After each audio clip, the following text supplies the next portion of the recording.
Nós estamos aqui no Centro Espírita Jesus de Nazaré, hoje com o tema Um Caso de Reencarnação.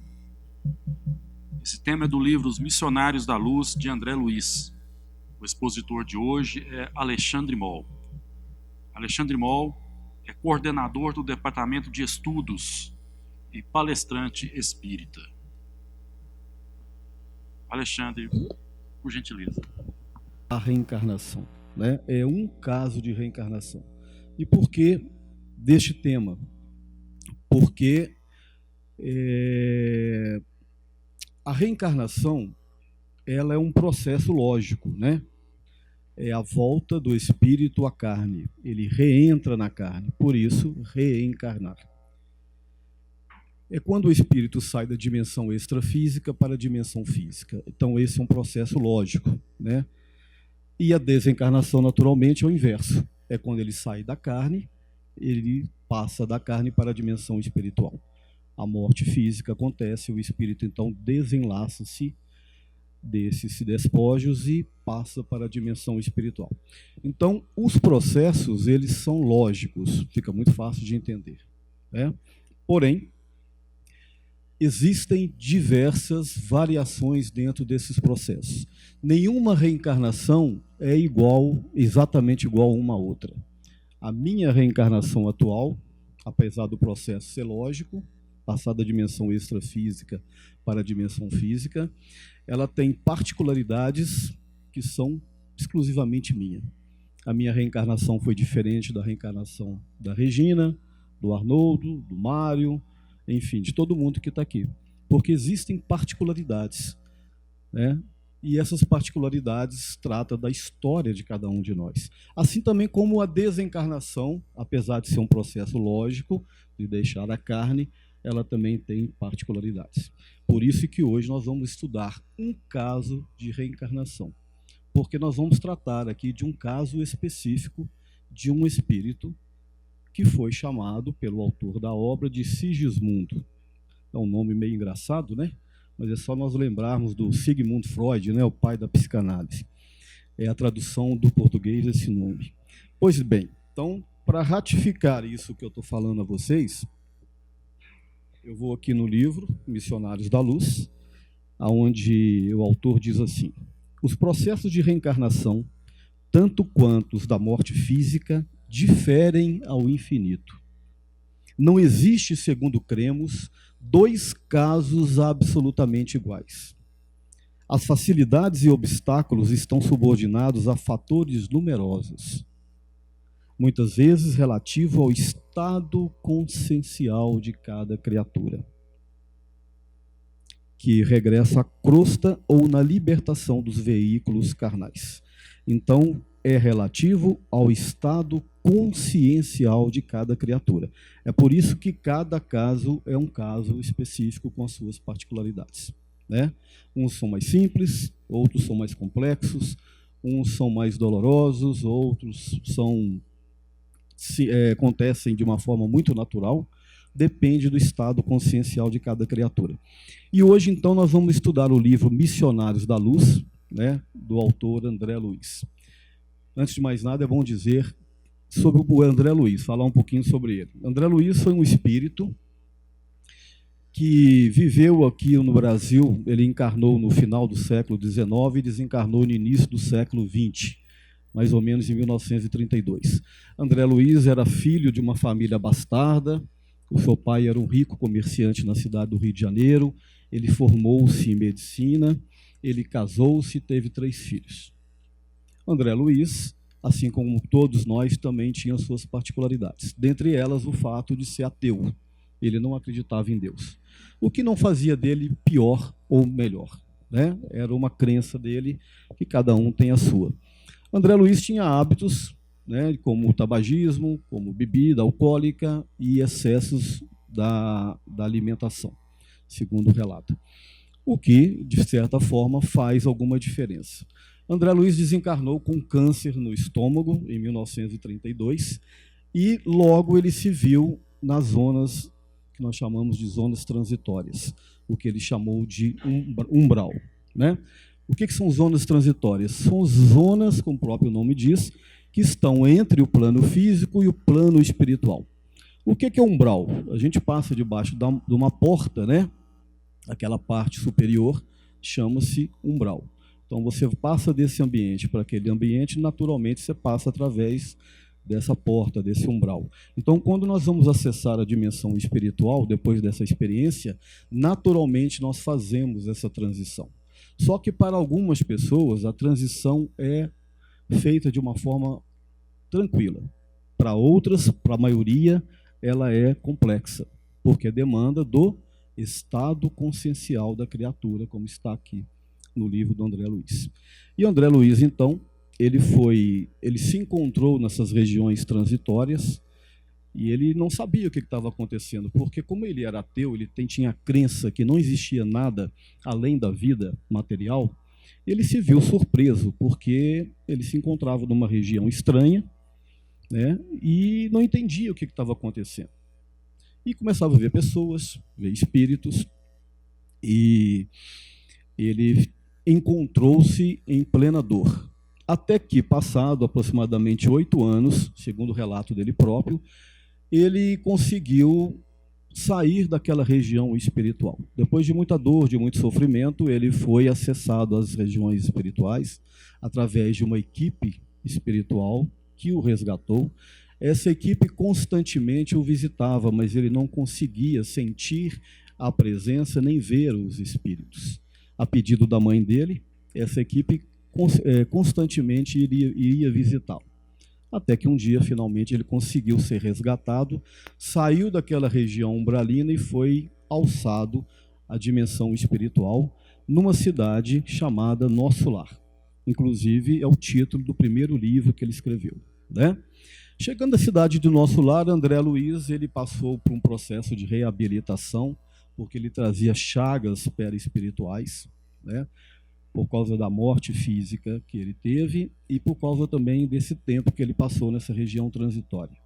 Chegando nessa cidade espiritual, ele passou por um longo tratamento espiritual. Depois ele começou a se adaptar à colônia espiritual e começou a trabalhar nesse mesmo hospital onde ele recebera ajuda. Só depois de muito tempo é que, engajado no serviço voluntário, é que ele sentiu a necessidade de trabalhar em benefício do próximo. E como médico encarnado, ele também tinha conhecimento da medicina espiritual, né? Ele passou por treinamentos até que então ele se colocou na condição também de médico espiritual. Só que uma coisa muito interessante aconteceu. Ele foi convidado pelo seu espírito, né, bastante crítico, perqueridor, ele era muito inteligente, ele é muito inteligente.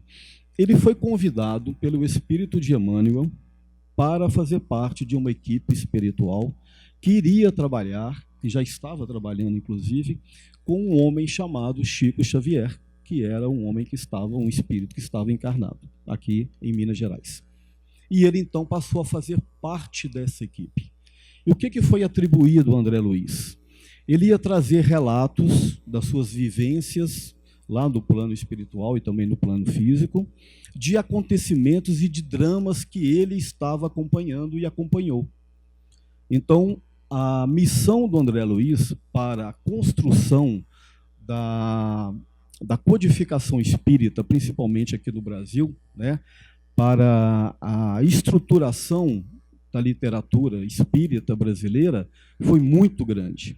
Coube a ele, então, trazer 13 obras. Essas 13 obras fazem parte de uma coleção chamada A Vida no Mundo Espiritual, que começa com o livro Nosso Lar e termina com o livro A Vida Continua. Nós estudamos todos, né, Regina? Lá no Jesus Maria de Nazaré, né? Pois bem, então esses livros são muito ricos, eles têm uma riqueza literária impressionante. Por quê? Porque o André Luiz, além do conhecimento médico e espiritual, ele era muito perqueridor, né? Então ele vai passando para o Chico Xavier detalhes de acontecimentos ali que ele vivenciou, de dramas que ele vivenciou. Dramas esses verdadeiros. Ele diz que as histórias que ele dita, elas são verdadeiras. O que ele omite, naturalmente, com uma questão de respeito, é o nome das pessoas. Ele usa nomes fictícios, né? Então, o livro que a gente vai trabalhar essa noite, o capítulo 13, chama-se Missionários da Luz. Por que Missionários da Luz? Porque existem missões espirituais que vêm costumeiramente ao plano físico para assistir à reencarnação, à desencarnação e outros acontecimentos das nossas vidas. Aqui agora, nesse momento, vocês podem ter certeza que tem equipes espirituais trabalhando aqui conosco. Muito com de vocês encarnados que estão aqui nas suas demandas, sejam elas espirituais ou energéticas, espíritos desencarnados que estão aqui entre nós, alguns foram trazidos por vocês, por mim também,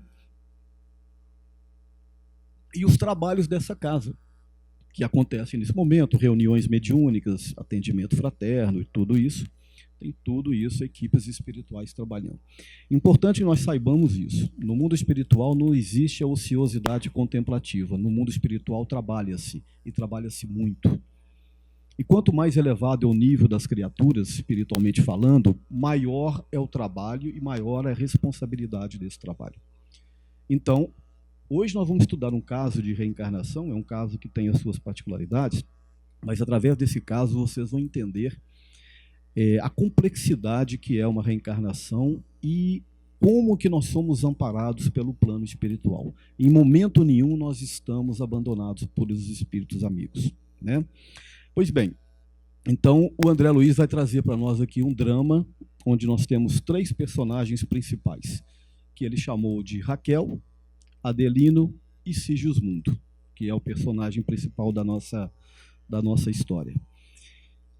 Raquel e Adelino eram um casal que morava no Rio de Janeiro pelos idos de 1940, 1950 aproximadamente. Casaram-se, tiveram um filho e algo estranho começou a acontecer naquela família.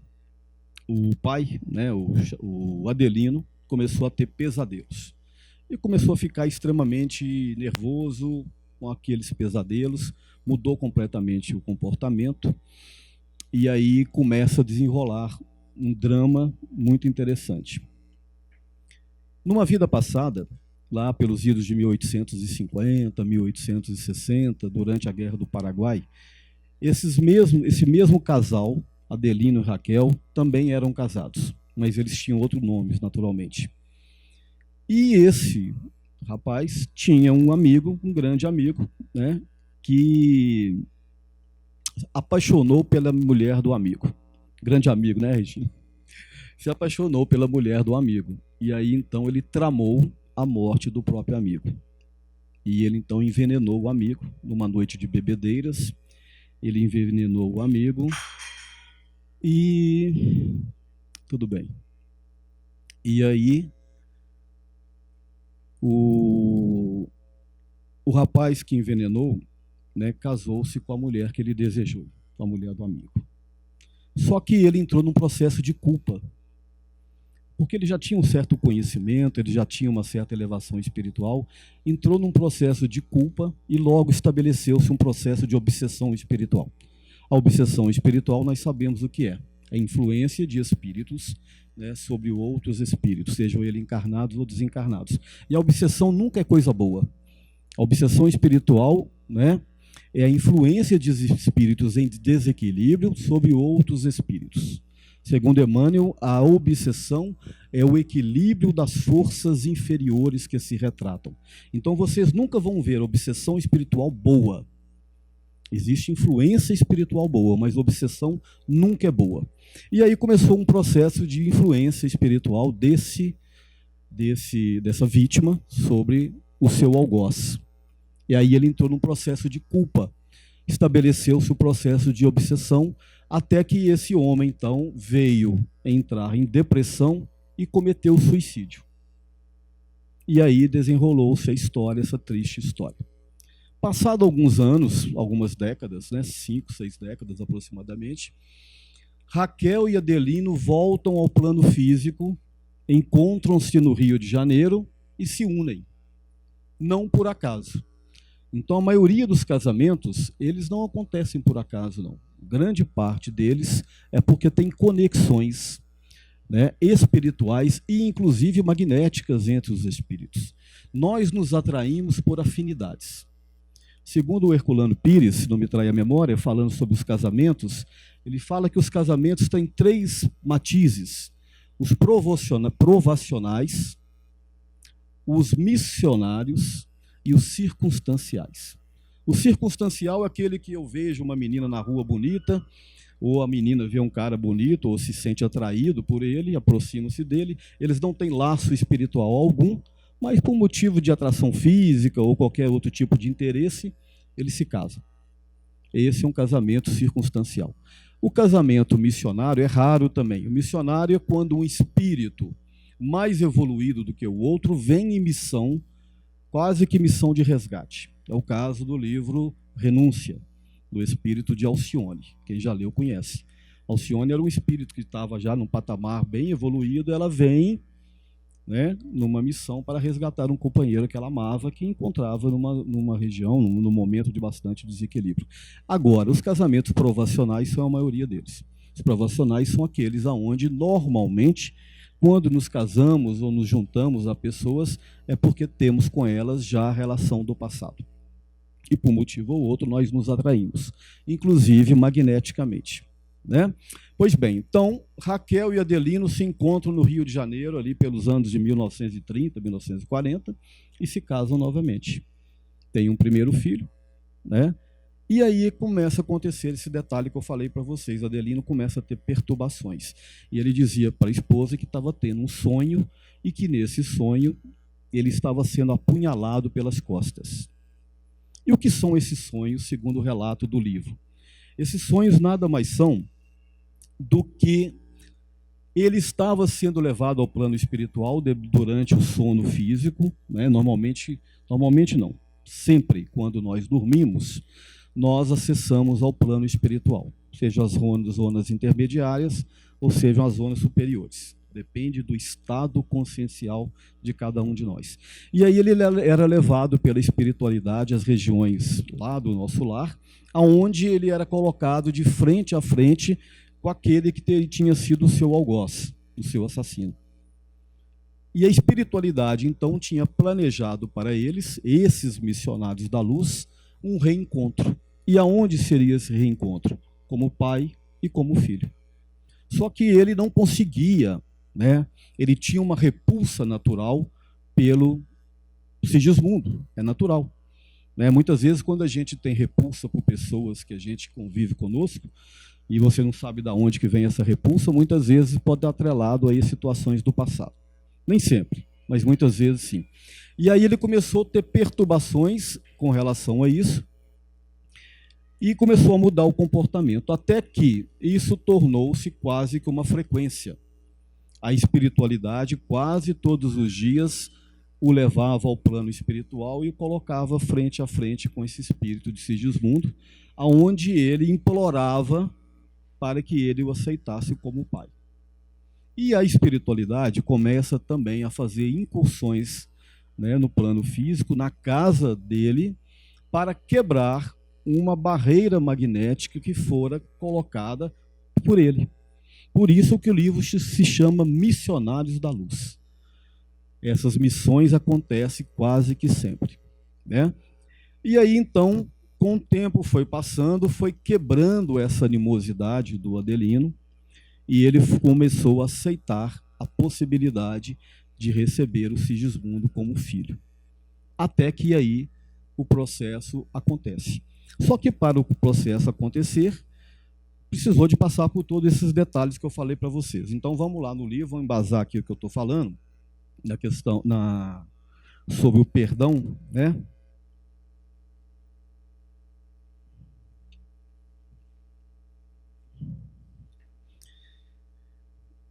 André Luiz diz assim: o ex-homicida dispõe a mim e serei o seu amigo. Isso o Sigismundo falando para ele. O ex-homicida inclinou-se respeitoso e beijou-lhe as mãos. O ato espontâneo de Sigismundo conquistara-o. Não podia ser mal aquele espírito angustiado e triste que lhe osculava as mãos com veneração e carinho. Foi então que viu um fenômeno singular. O organismo perispiritual de Adelino parecia desfazer-se de pesadas nuvens que se rompiam de alto a baixo revelando-lhes as características luminosas e radiações suavíssimas aureavam-lhe agora a personalidade espiritual, deixando perceber a sua condição elevada e nobre. Então, esse fenômeno aconteceu lá no mundo espiritual para quebrar aquele ódio, aquela animosidade que existiam entre os dois, para que pudesse finalmente acontecer o processo reencarnatório. Então, Regina, veja bem, o processo reencarnatório ele demanda várias questões, inclusive da aceitação do pai e da mãe para receber aquele espírito. Nós que somos pais ou somos mães, na maioria das vezes, somos consultados pela espiritualidade para receber os nossos filhos. A maioria dos nossos filhos, eles têm laços espirituais conosco. A grande maioria. Emmanuel diz que é no cadinho do lar onde se fundem e se refundem os corações mais adversos. Então, veja bem, qual que é a lógica da espiritualidade? Ela faz todo sentido, né? Se você tem um inimigo do passado, aonde é melhor esse inimigo estar? Nas sombras ou na sua frente? Naturalmente que é na sua frente. E dentro da família é onde a gente funde e se refunde os corações mais adversos. Por quê? Querendo ou não, dentro da família existe, além da proximidade, existe a ideia do respeito. O respeito aos pais, ao respeito à mãe, o respeito à família, né? Muitas vezes nós brigamos dentro da família, né? Nós brigamos entre nós, mas quando alguém de fora mexe conosco, nós brigamos com a pessoa de fora, né? Então, essa estrutura familiar é o melhor lugar para a gente reajustar essas adversidades do passado, essas animosidades. Então, é muito comum, dentro da família, a gente receber inimigos do passado. E não só inimigos, também tem o outro lado da história, né? Tem o outro lado da moeda. Muitas vezes nós recebemos aquelas pessoas, aqueles espíritos que temos grandes afinidades, para manter um equilíbrio, né? Porque senão o lar também fica totalmente desestruturado. Pois bem, então eis que quebra-se aquela animosidade, a espiritualidade prepara a reencarnação de Sigismundo. Mas seria uma reencarnação muito complexa, por diversos fatores. Por causa dessa animosidade e por causa também da questão do Sigismundo ser um ex-suicida. Ele trazia ainda marcas do suicídio no seu corpo perispiritual e também no seu corpo consciencial. Então era preciso a intervenção da espiritualidade nos processos reencarnatórios, ou melhor dizendo, no processo reencarnatório, para quebrar essa animosidade e preparar um corpo, né, ou fatores genéticos que facilitassem a prova do Sigismundo. E aí nós vamos caminhar no livro e vamos pegar algumas coisas muito interessantes que nós vamos discutir isso aqui. Bom, aí naturalmente para você ter uma reencarnação você tem que ter uma relação sexual, né? A não ser que seja de proveta, né, Regina? Mas de modo geral, as reencarnações começam com o processo sexual, naturalmente. E aí, como o lar estava meio perturbado, a espiritualidade começa a fazer ali inserções, quebrando a animosidade do casal, né, para reaproximá-los, para que finalmente eles pudessem ter uma relação sexual no momento favorecido do ponto de vista orgânico, inclusive, e também energético, para que houvesse a fecundação. Então, o que a gente aprende nesse capítulo, que eu, inclusive, convido a vocês a lerem, né, quem tiver o livro Missionários da Luz, quem não tiver acesso à internet, no Google, né, ele já é de domínio público, está lá em PDF, disponível para qualquer pessoa, basta digitar o nome do livro, para que vocês leiam este capítulo, que vocês vão aprender muito esses detalhes da reencarnação. Pois bem, e aí tem um fator importante que acontece na relação, né? Uma coisa interessante que é a privacidade do casal, né? A gente sempre pensa, segundo o livro dos Espíritos, né? Os Espíritos eles interferem, influenciam nas nossas vidas o tempo todo, né? Muito mais que ordinário, frequentemente eles nos assistem, né? Nos dirigem. Porém, aqui no caso da relação sexual do casal, tem um detalhe importante que eu quero compartilhar com vocês aqui, que foi exatamente no momento em que acontece o ato sexual, e aí André Luiz faz. O André Luiz é o seguinte, ele acompanha essa equipe espiritual, né? Essa equipe espiritual, ele tem um coordenador que se chamava Alexandre, e mais algumas pessoas que participavam da equipe. André Luiz, ele vai como um observador, ele é um convidado, e ele faz diversas perguntas, porque ele também, assim como nós, ele era um aprendiz.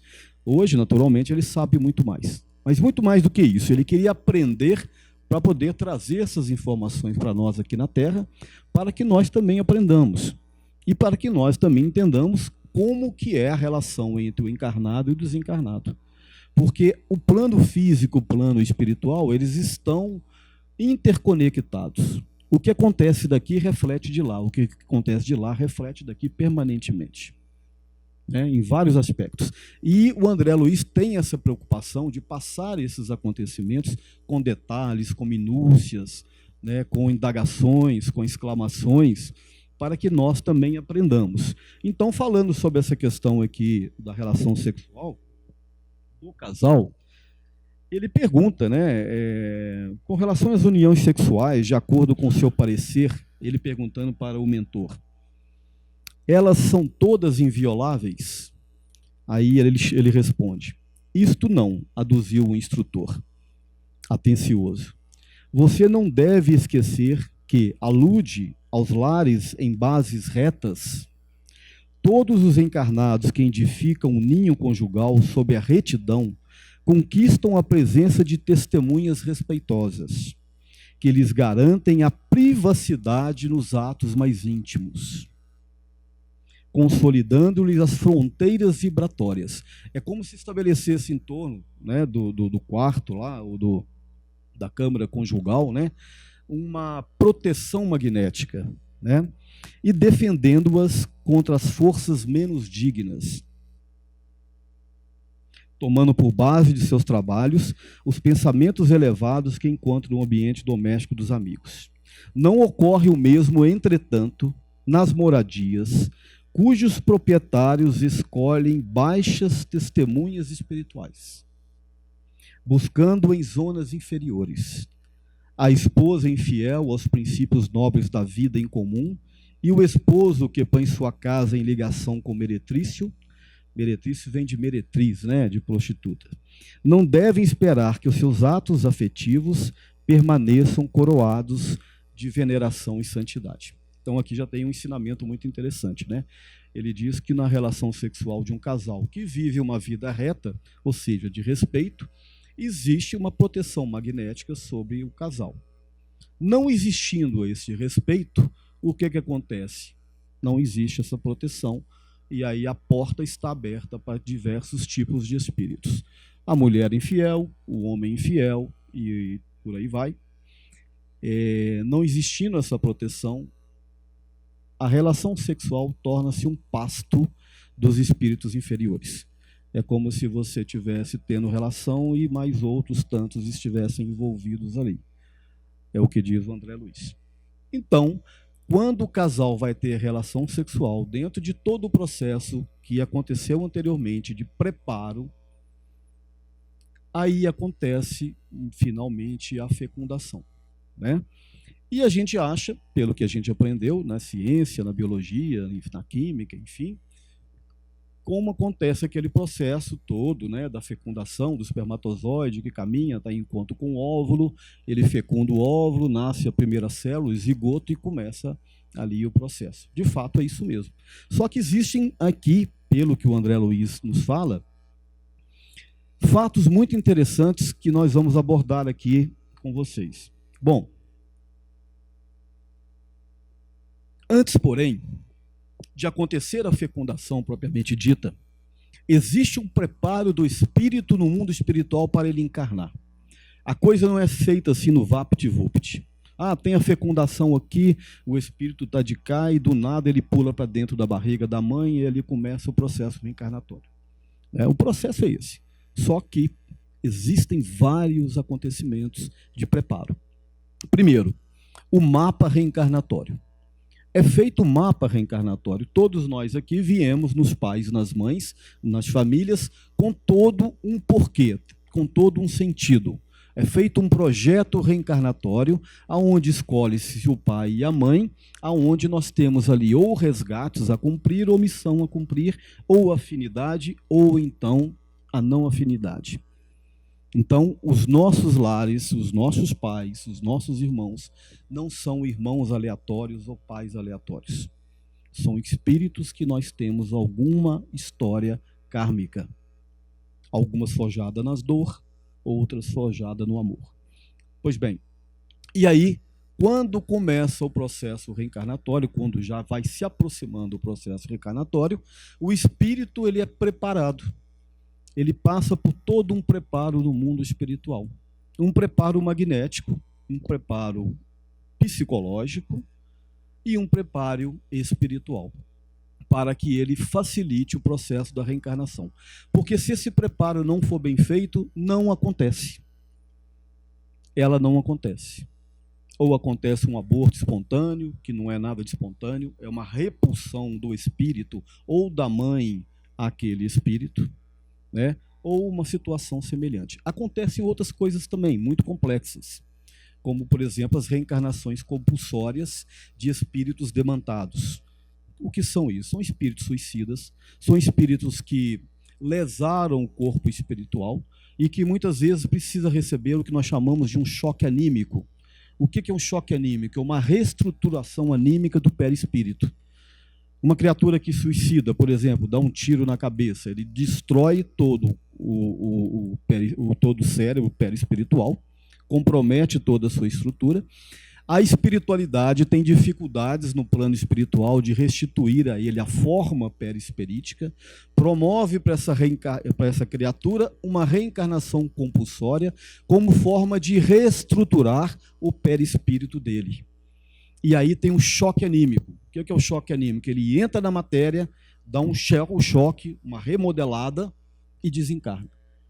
Normalmente são aqueles espíritos natimortos, são aqueles que nascem, duram poucas horas, ou vivem poucos dias, né, e morrem. Aí a gente fica entendendo, poxa, qual que é o propósito disso, né?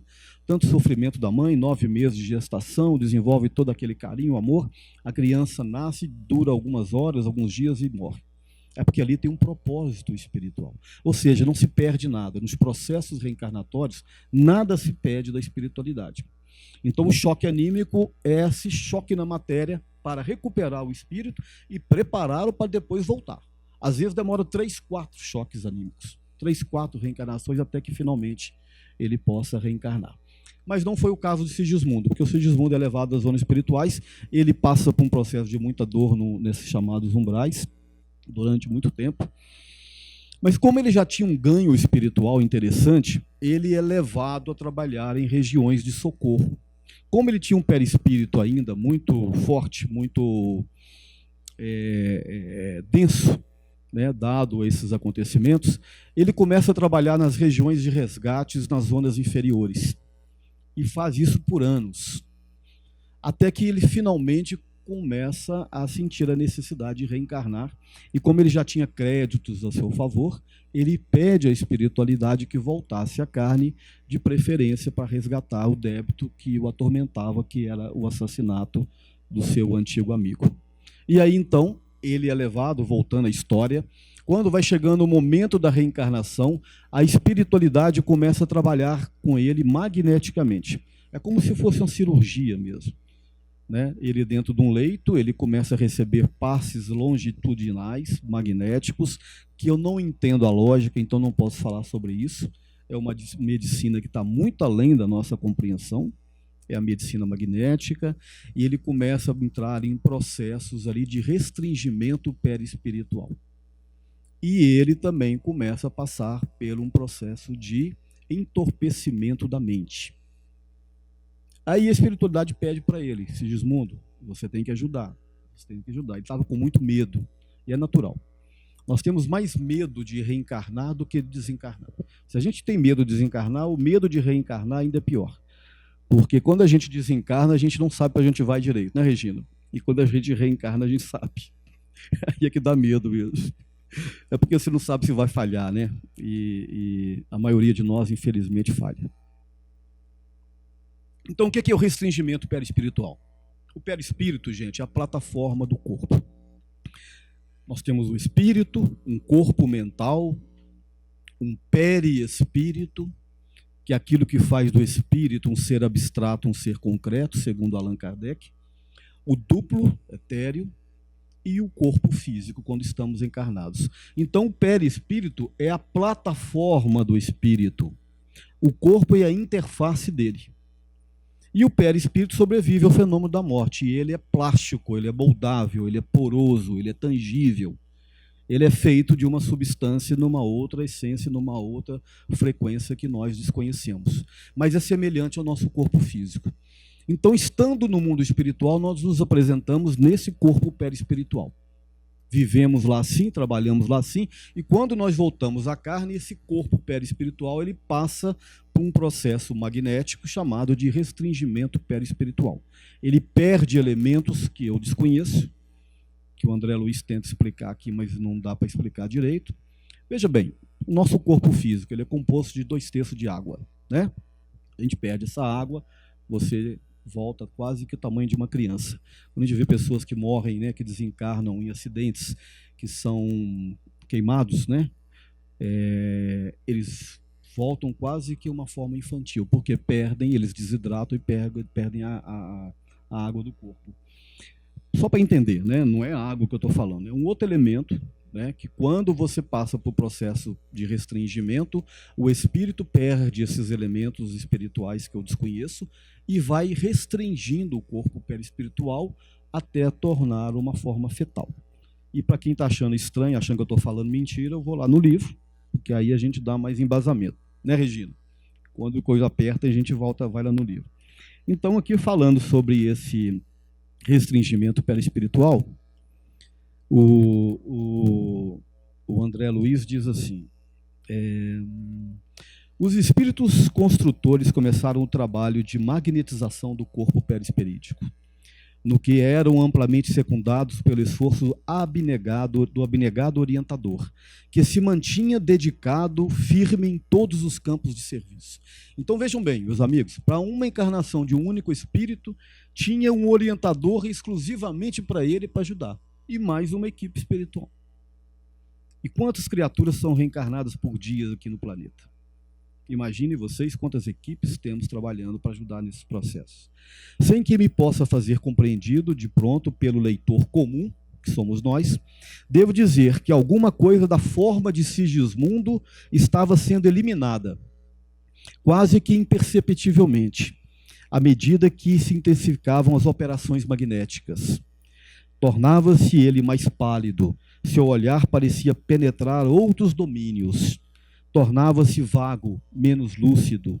A certa altura, Alexandre falou-lhe com autoridade. Sigismundo, ajude-nos, mantenha clareza de propósitos e pensamento firme. Tive a impressão de que o reencarnante se esforçava por obedecer. Agora, continuou o instrutor, sintonize conosco relativamente à forma pré-infantil. Mentalize sua volta ao refúgio materno da carne terrestre. Lembre-se da organização fetal. Faça-se pequeno. Imagine-se necessário de tornar-se criança para aprender a ser homem. Compreendi que o interessado precisava oferecer o maior coeficiente de cooperação individual para o êxito plano da operação. Sigismundo parecia cada vez menos consciente. Não nos fixava com a mesma lucidez e suas respostas às nossas perguntas afetuosas não se revelavam completas. Por fim, com grande assombro meu, verifiquei que a forma do nosso amigo assemelhava-se à forma de uma criança. Então, vejam bem. Então, o processo da reencarnação ele é feito nas duas dimensões, no mesmo momento. Aqui embaixo, a relação sexual do casal, o processo todo que nós conhecemos da fecundação, do plano de lá, uma operação espiritual para o restringimento da criatura, para chegar ao momento, finalmente, da reencarnação, que é o momento em que acontece a fecundação, quando o espermatozoide finalmente penetra no óvulo, né? E quando o espermatozoide penetra no óvulo e acontece a fecundação, é o marco zero da reencarnação. Ali começa-se oficialmente a reencarnação, dentro da perspectiva espírita, né? Tem gente que não pensa assim e a gente respeita, mas dentro da perspectiva espírita, no momento que há a fecundação do óvulo, começa oficialmente o processo reencarnatório. A ligação fluídico-magnética já começa há muito tempo. A mãe já começa a receber a influência do espírito reencarnante alguns meses antes. Isso vai se intensificando até chegar o momento da reencarnação. E aí, no momento da reencarnação, o espermatozoide fecunda o óvulo, né? Ali que começa efetivamente a reencarnação. Por isso que nós espíritas temos uma crítica ao aborto nesse sentido. Não é uma crítica piegas, dogmática, de julgamento, né? Isso é isso, aqui é crime, você é criminoso, e papapá. Não é por aí.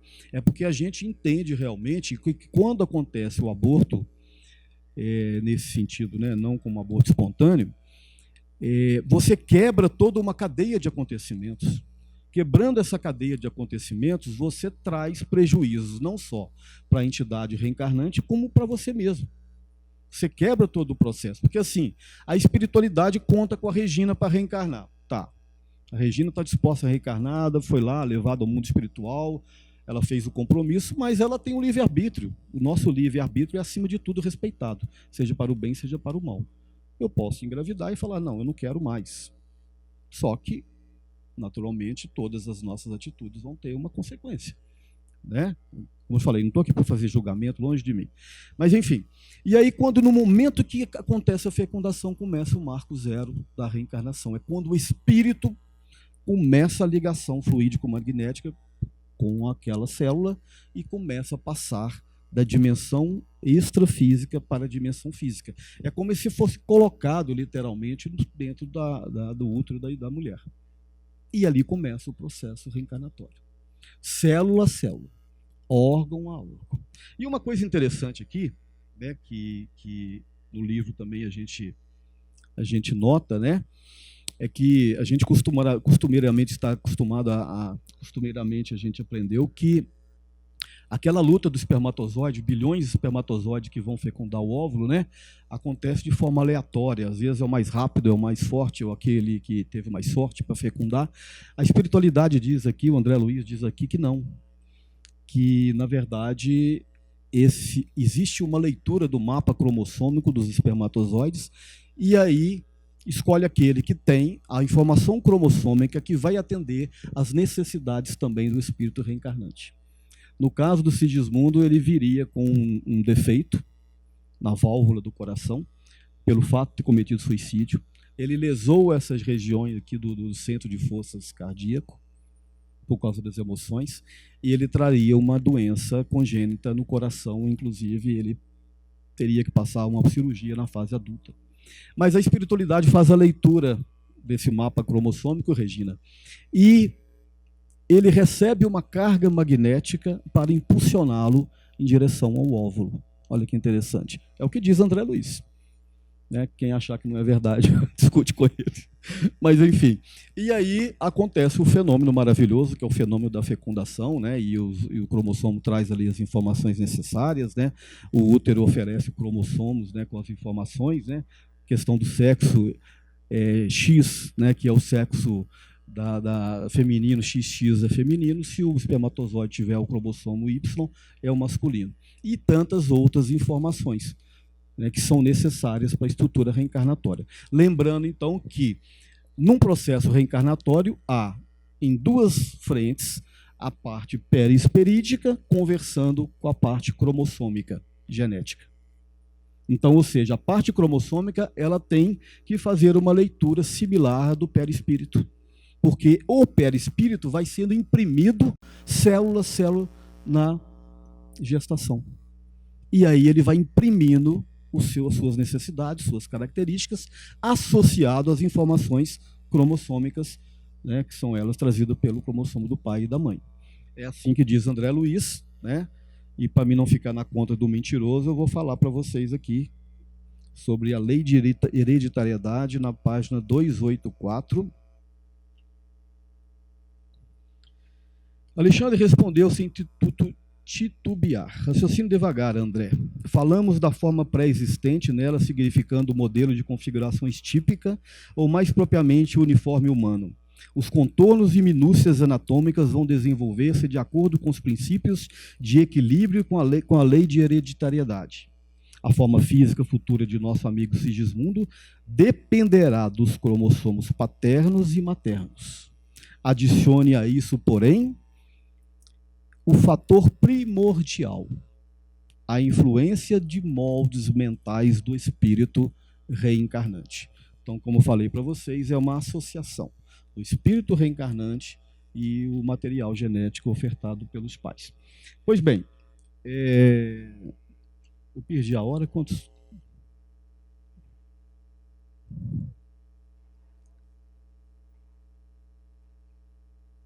Bom, falei tanto que eu perdi a hora. Outro fato importante que eu gostaria de compartilhar com vocês, além de muitos outros que estão aqui nesse livro e nesse capítulo, né? Mas infelizmente o tempo não permite, é sobre a questão do anjo da guarda. Olha que interessante.